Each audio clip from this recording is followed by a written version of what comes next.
Kita ngaji surah Al-Isra dari ayat 8 sampai ayat 12. Ayat yang ke-8 ini sebetulnya sambungannya dari ayat yang kemarin. Karena soalnya ayat 9 ini nanti udah beda bahasan. Kemarin kan diceritakan bahwa Israel itu akan berulang-ulang membuat kerusakan. Dan mereka ya memang wa amdadnakum bi amwal wa banin, di ayat yang ke-6 itu. Mereka itu akan dikuatkan dengan kekayaan yang melimpah ruah. Dan alhamdulillah MUI udah mengeluarkan fatwanya ya. Cuman sayang begitu saya lihat ternyata produknya yang dipakai oleh kita sehari-hari. Ya termasuk saya. Begitu ke kamar mandi lihat Pepsodent, ngelihat air minum Aqua, ngelihat susu anak saya Denko. Aduh. Denko kan produk Nestle produk punya dia. Wes mbuh angel ya abot. Ya memang perjuangan ya enggak ada yang mudah ya. Tapi dibanding saudara kita yang di sono kan ya lebih enakan kita.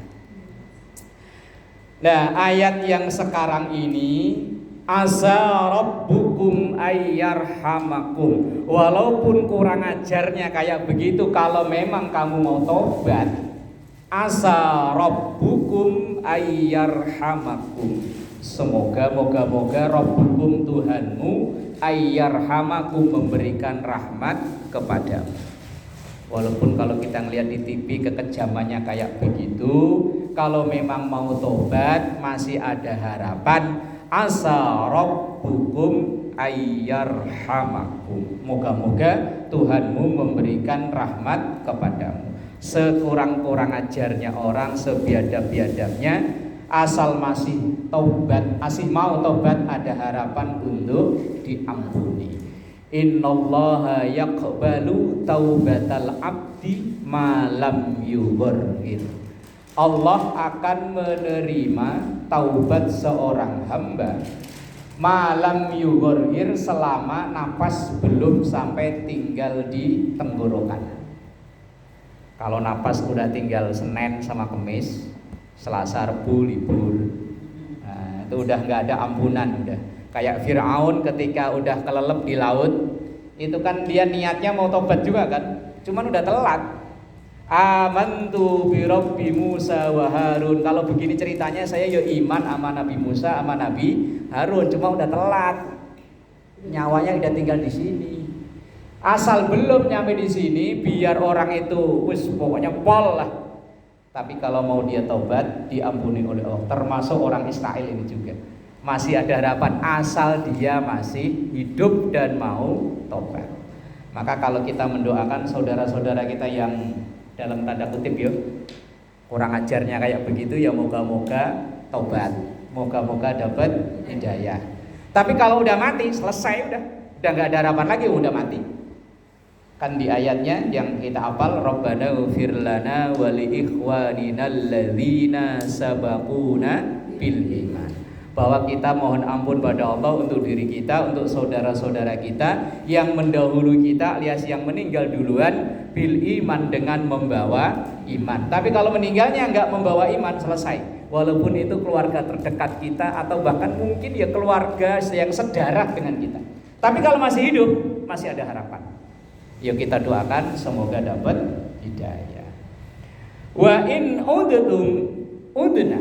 Tapi kalau kalian mengulangi lagi, udna, ya akan saya ulangi, azab itu akan turun lagi. Tapi kapan, wallahu a'lam, kita nggak tahu. Tapi kita yakin dan percaya yang disampaikan oleh Quran pasti benar. Hanya tinggal tunggu waktu. Wa in udna. Kalau kalian ngulangi lagi, udna, ya kami ulangi. Kehancuran itu akan berulang-ulang lagi. Wa ja'alna, dan kami jadikan jahannam, neraka jahanam, lil kafirina, orang yang meninggal masih dalam keadaan kafir, hasira, sebagai penjara. Jahanam itu untuk yang meninggal dalam keadaan kafir. Kalau hidupnya kafir tapi kok menjelang ajalnya ia iman, yo itu namanya husnul khotimah. Yo alhamdulillah. Ya harapan kita yo begitu ya.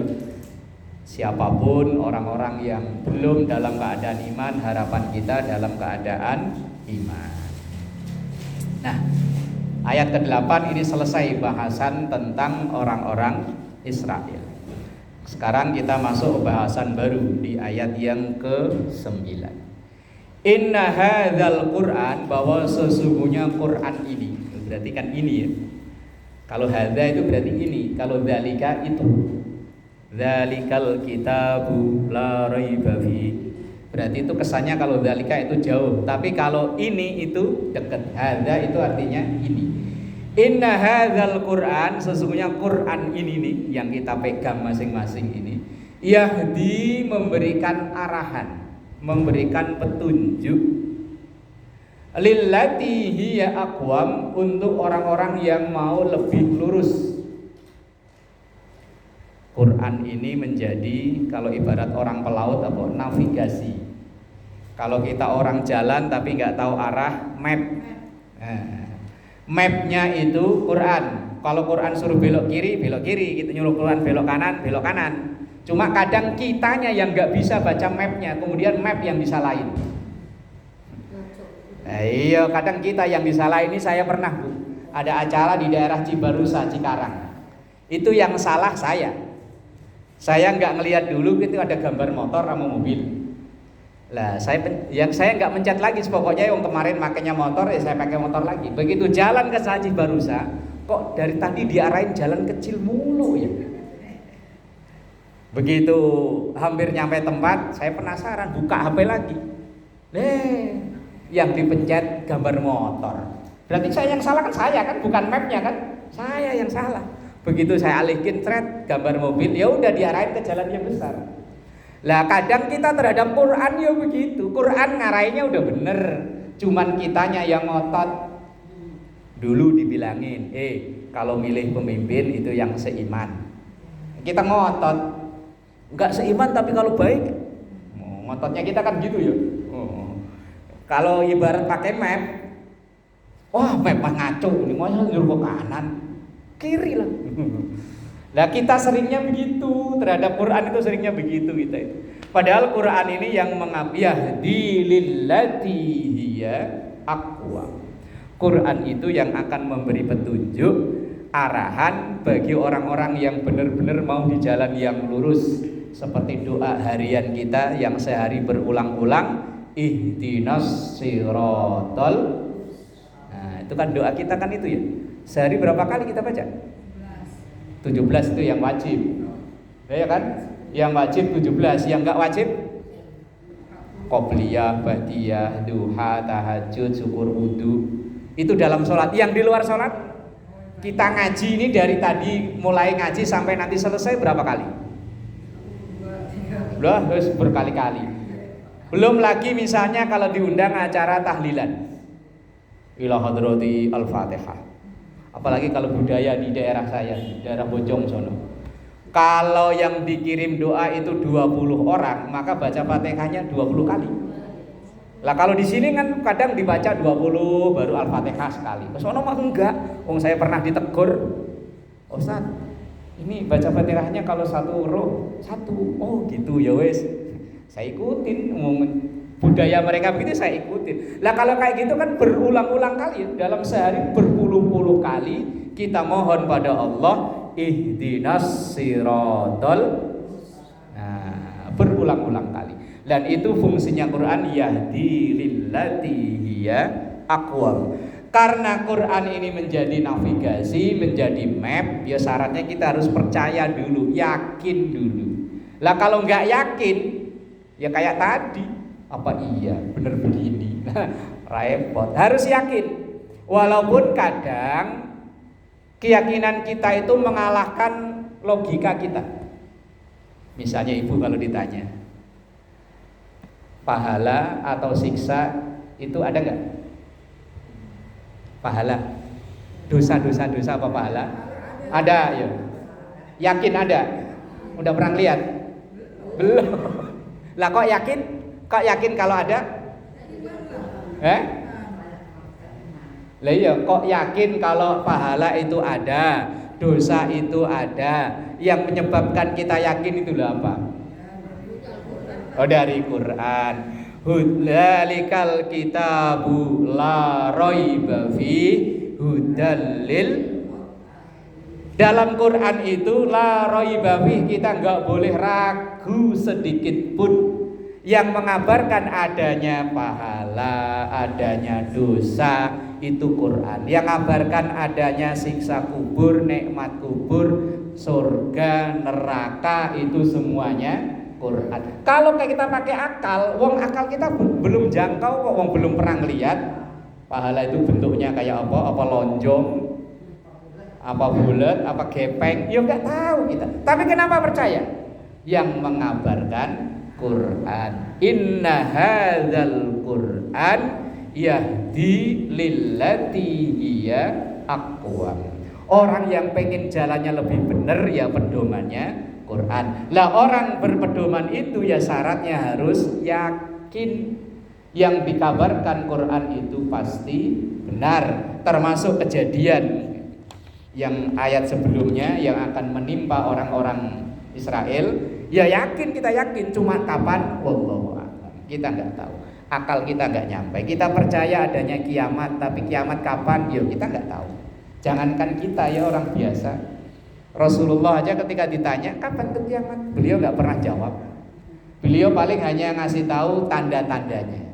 Kalau nanti hari dirasa udah semakin dekat. Ini sekarang kita ngerasa hari udah deket ya. Kayaknya Rebu ya cepet amat ya, udah Rebu lagi. Tahu-tahu sekarang udah November. Tahu-tahu udah sekarang Rabiul Awal apa udah Rabiul Akhir apa udah Jumadil Awal. Bentar-bentar lagi tahun baru, bentar lagi puasa, muter. Tahu-tahu perasaan saya baru bentaran ngaji bareng sama ibu-ibu di sini udah berapa tahun ya? Dari zaman musola masih sebelum sebagus ini. Nah, ya sampai sekarang udah bertahun-tahun ya, kayaknya baru. Nah, iya. Kalau waktu udah dirasa sudah semakin dekat, ya kiamat makin dekat. Tapi kapan? Wallahu a'lam. Kalau dalam hadis sih katanya hari Jumat. Sekarang udah Rebu.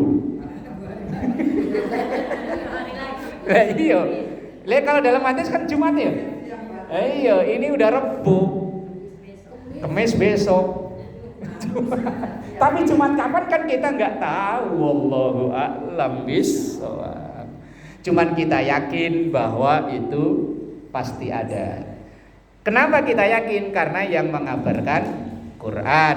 Ayatnya ya dzalikal kitabu la raiba fi. Kita nggak boleh ragu sedikit pun. Kemudian Quran itu juga wa yubasyirul mu'minin, memberikan kabar gembira kepada orang-orang yang percaya. Siapa itu orang yang percaya? Alladzina ya'malunas shalihat, orang yang berbuat mengamalkan amal baik. Karena kita percaya adanya surga, adanya pahala, maka kita berbuat kebaikan. Kita ngaji, kita berbagi, kita sedekah. Ini kan kita yang kita harap ridho Allah berupa pahala, berupa rahmatnya Allah, berupa surganya Allah. Padahal semuanya itu kan di otak kita kan belum nyampe. Pahala ya kita belum lihat, surganya Allah ya nggak tahu di mana. Kita nggak tahu, tapi kita yakin karena itu Quran. Dan Quran sudah wa yubasyirul mu'minin. Siapa itu orang mukminin? Alladzina ya'malunas shalihat, orang yang beramal soleh. Amal soleh itu jumlahnya jutaan. Ada yang mahdoh, ada yang ghairu mahdoh. Ada yang hablum minallah, ada yang hablum minannas. Yang mahdoh itu yang aturannya jelas. Sholat, zakat, puasa, haji, umroh itu aturannya jelas.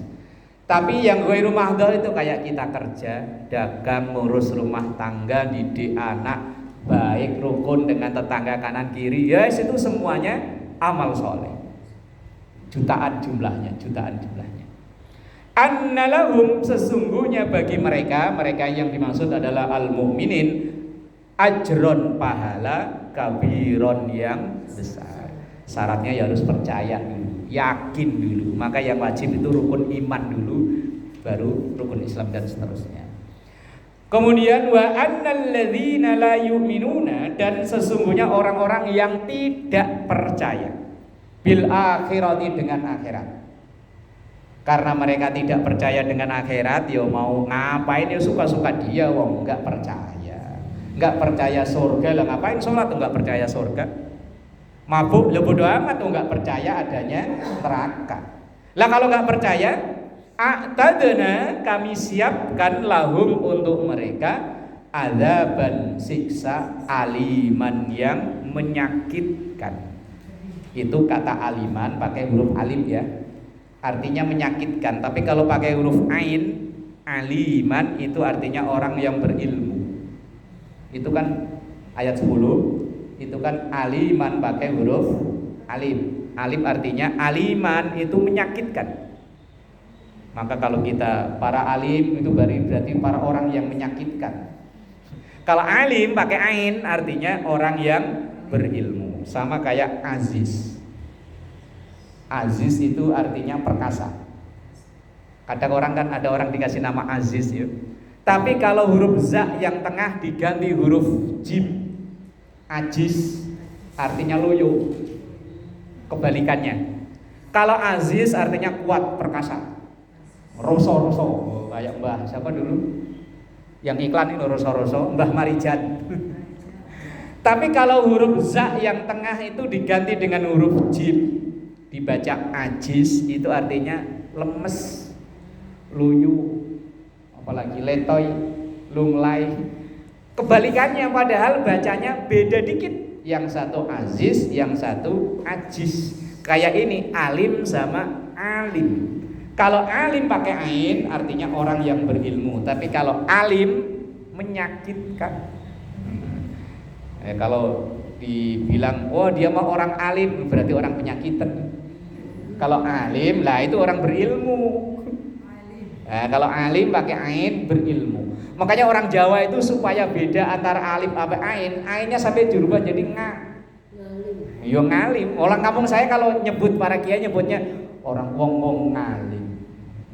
Supaya beda antara alif dan ain.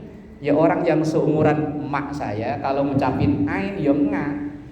Subhana rabbika rabbil izzati ngamma yasifun wa salamun ngalal. Ya memang begitu. Tapi begitu kesini udah banyak yang belajar keluar, akhirnya yo nganya mulai geser berubah. Tapi kalau yang udah sepuh suruh berubah yo susah, tetap nga, ya udah nga. Ya alhamdulillahi rabbil ngalamin. Ya emang begitu. Ya iya. Ya Al-Fatihah. Ya suruh Al-Fatihah ya gak bisa, bisanya Al-Fatihah. Ya seumuran mak saya apalagi gak bisa baca, gak bisa tulis, bisanya hanya karena denger dulu gurunya ngajarinya nga, ya ikut nga. Tapi alhamdulillah yang generasi seumuran saya ke bawah udah berubah. Nah, orang dulu ya tadi untuk membedakan antara a dan ain, sampai ainnya berubah jadi nga. Memang begitu. Kalau di daerah saya yang orang-orang tua yang seumuran bapak saya, kecuali yang orang-orang pinter ya. Kalau yang orang-orang awam kayak bapak saya begitu nga. Wa yad'ul insanu bisyarri du'aahu bil khair wa kanal insanu ajula.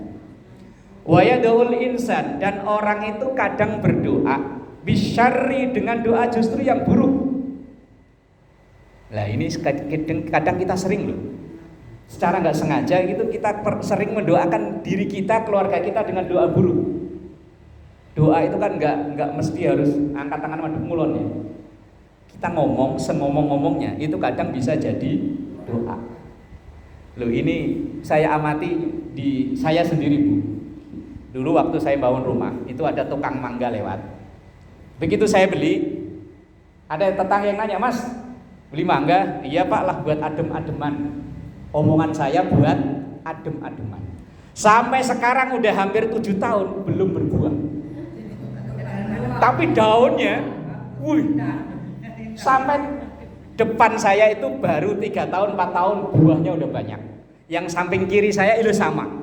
Ini saya pikir-pikir jangan-jangan ini saya salah ngomong. Buat ademan. Dia dapatnya adem beneran, tapi buah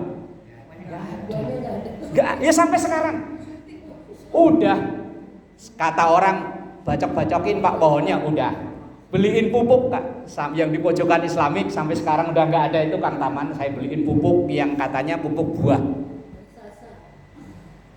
Udah pokoknya kata orang apa sampai saya cari di Google supaya berbuah. Sampai sekarang udah 7-8 tahun belum berbuah.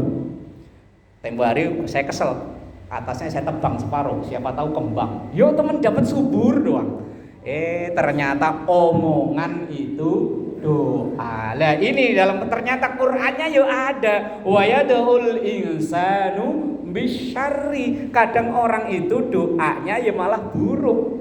Enggak berbuah kan buruk ya, tapi satu sisi dapat adem. Lah kadang kita kalau lagi marah sama anak, sama cucu, kadang mulut ini keceplosan. Padahal omongan ini doa, apalagi ibu. Doa paling manjur kan ibu. Kalau bapak mah ratingnya udah rating kesekian.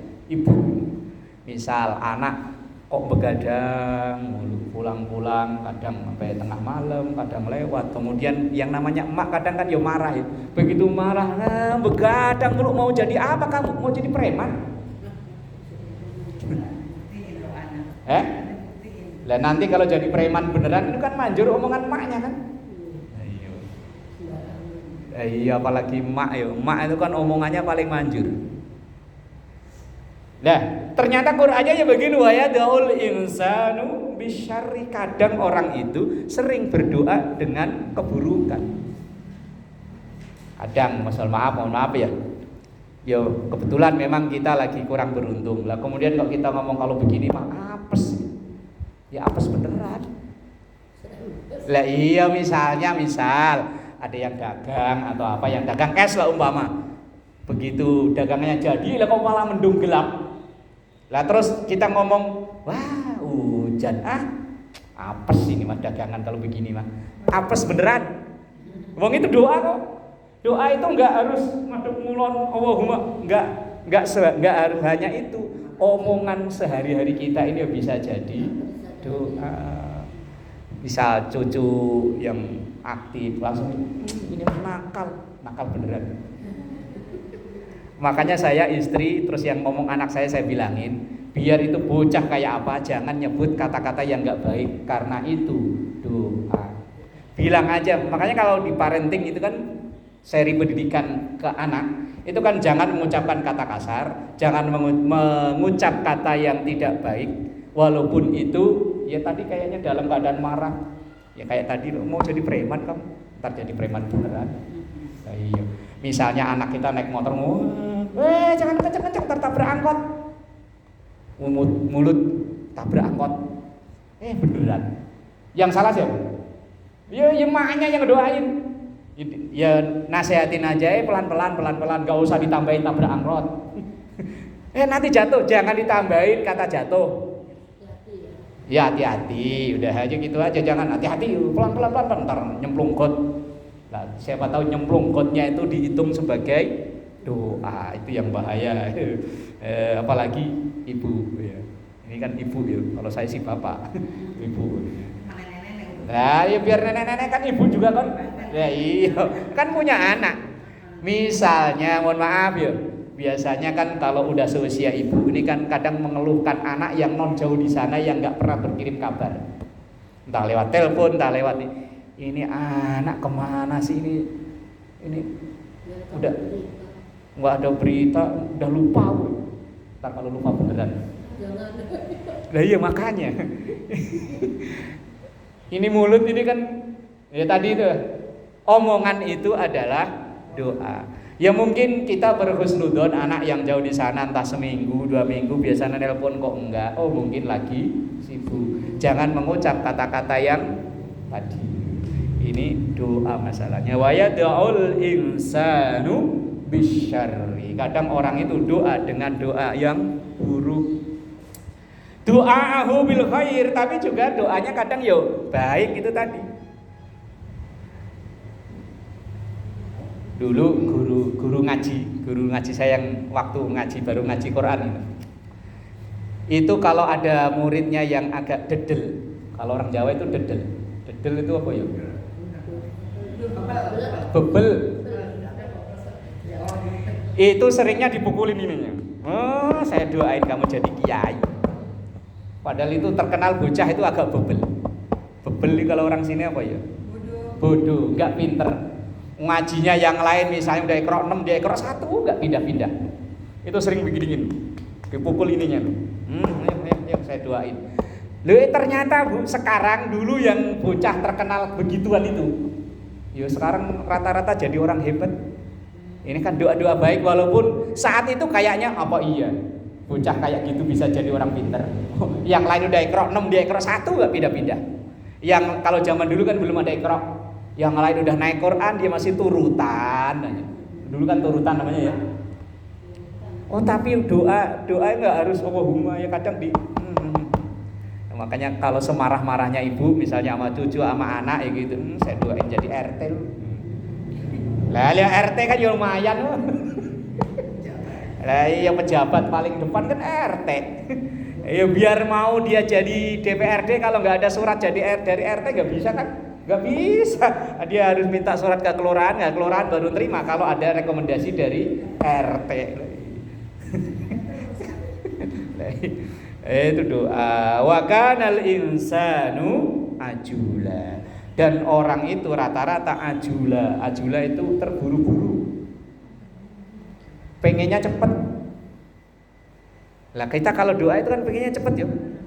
Ya Allah, seumpama kita lagi dikasih sakit oleh Allah, itu pengennya begitu minum obat langsung kayak di iklan. Begitu diminum langsung sehat. Padahal yang obat yang diminum langsung sehat itu adanya cuma di TV. Di iklan itu loh, orang sakit kepala nyut minum obat, truk langsung sehat. Lah iya, kalau yang dunia nyata asli kita pala nyut minum obat, enggak langsung ya. Ada proses entah setengah jam, 1 jam. Lah orang itu rata-rata wa kanal insanu ajula. Orang itu rata-rata sifatnya tergesa-gesa, terburu-buru, kalau ada apa-apa pengennya cepet, tapi giliran dipanggil enggak cepet. Ya kadang kan dipanggil duhur, sekarang berapa? Jam 12 kurang seperempat ya, duhur ya. Nah kadang dipanggil jam 12 kurang seperempat. Kita memenuhi panggilan jam berapa? Iya, kita dipanggil duhur, dipanggil isya kadang jam 7, kadang datangnya jam 9. Lah kita dipanggil aja datangnya telat, giliran minta pengennya. Itu kayak sama kita punya anak. Kalau dipanggil, kalau disuruh sekali, 2 kali, kadang sampai kamarnya kita gedor-gedor. Misalnya kita suruh nganterin, "Ma, anterin yuk ngaji di Gang 5." "Iya, Mak, bentar." Udah 10 menit kita, "Ayo anterin." "Iya, Mak, bentar." Sampai 2 kali, 3 kali, setengah 2, kadang jam 2 baru dianterin ke sini. Lah giliran dia besok duitnya habis, mau beli kuota, "Mak, cepetan ke Mak. Mak." Kalau kayak gitu misalnya kita kayak gitu, kira-kira kesel nggak sama anak yang model gitu? Lo kesel ya? Lah itu kan bisa kita analogikan, Allah itu sering nyuruh kita sehari dipanggil 5 kali. Subuh kita dipanggil jam 4 lewat 10, kurang malah. Kadang datangnya entah jam berapa. Duhur dipanggil ya begitu. Giliran kita minta pengennya cepet, kan nggak adil namanya ya. Wa ja'alna al-laila wan nahara ayatain, dan kami jadikan al-lail malam, wan nahar siang, ayataini 2 tanda. Famahawna, dan kami hilangkan ayatal lail, tanda-tanda malam, wa ja'alna ayatan nahar, dan kami jadikan tanda-tanda siang. Maksudnya begini, bahwa pergantian siang dan malam itu merupakan tanda kekuasaan Allah. Kalau tanda malam sudah datang, maka ya siangnya hilang. Tapi kalau siang udah datang, malamnya hilang. Berganti terus. Lah itu mubsiratan, sebagai pedoman supaya kita tahu waktu maksudnya. Kapan waktunya litabdahu fadlam mir rabbikum, untuk memperoleh fadlnya Allah, karunia Allah, baik karunia dunia maupun karunia akhirat. Ya umumnya kalau siang buat kerja, kalau malam buat istirahat umumnya. Cuman kalau di Jakarta ini nggak peduli siang, nggak peduli malam. Wong jam berapa aja juga ada orang berangkat kerja, pulang kerja ya. Apalagi yang kerja kena shift. Kalau kayak saya kan tinggal di perumahan, rata-rata karyawan. Kadang saya pulang, ada yang baru berangkat. Baru berangkat Pak? Iya, shift 2. Kadang saya pulang dari mushola subuh, ada yang baru pulang. Saya tanya, loh Pak baru pulang? Ya wes, semua itu litabdahu fadlam mir rabbikum, supaya kita tahu kapan waktunya mencari ridho Allah, baik ridho dalam urusan dunia maupun ridho dalam urusan akhirat. Artinya kita bagi-bagi waktu.